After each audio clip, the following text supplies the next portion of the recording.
Okay, guys, let's have a look at our first example. Welcome to Maths with Gaston. I am Gaston Mapala. Today we are looking at algebraic functions grade 10. So today's example is saying that x squared minus 3x plus 10 all over 3x minus 15. Right. Okay.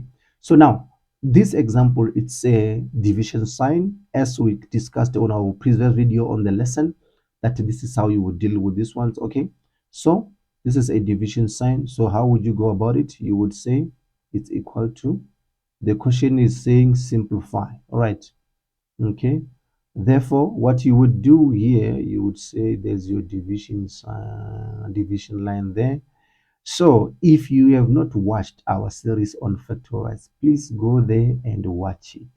I advise you guys, you will be able to understand it, because now factorization is the master of all mathematics when it comes to grade 10, 11, and 12. I think I have said this in other videos as well. If you don't know how to factorize, please trust me, you are going to struggle. Okay. All right. So now the first year, the numerator in this instance is a trinomial. So you're going to have this. I actually think I should do another video on factorizing, so that using different ways to factorize, so that you guys can understand it. Okay. But anyway, that's a video for another day. Okay. Today, let's have a look at x and x. Okay. What are the two numbers when you multiply them together, they give you 10? Okay. You've got 10 times 1, it will give you 10. You have got 5 times 2, it will give you 10. Which other numbers are there? There's no any other numbers. Okay. So which numbers between these two will you add and subtract, and they'll give you 3? If I add or subtract here, it will give you 9 and 11. So it's not. Okay. 9 or 11. So it's not. If I add here, it will give me 7. If I subtract, it will give me 3. So it means these are the factors. All right. So I can put them here, 5 and 2. And then we always said the bigger number takes the sign of the middle term. So it's negative there. So the bigger number is 5. It will take that. And then here you are going to have also a here you are going to have also a positive 2. Wow. Okay. This looks a bit funny, because now negative times negative, yeah, I think the sign here should be negative. Okay. Honestly think the sign here should be negative.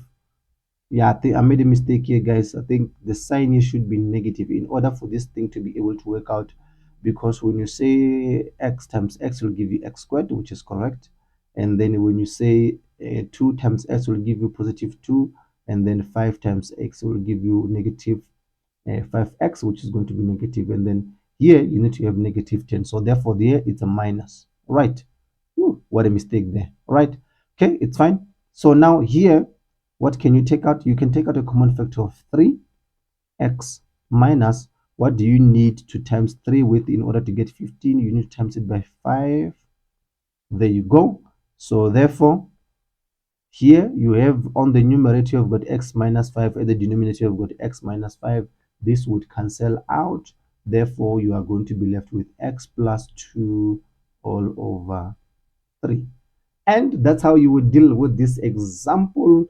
Very, very, very critical that you know how to factorize. If you don't know how to do that, please watch our series on factorization. We do have it on this channel. Just go under grade 10 and then you'll be able to see it, or just search under this channel and search factorization. Then you will see all the different ways of factorizing. And please make sure that you subscribe, because we are going to be dishing more examples when it comes to algebraic fractions and how to deal with them. See you on the next video, and make sure that you stay tuned.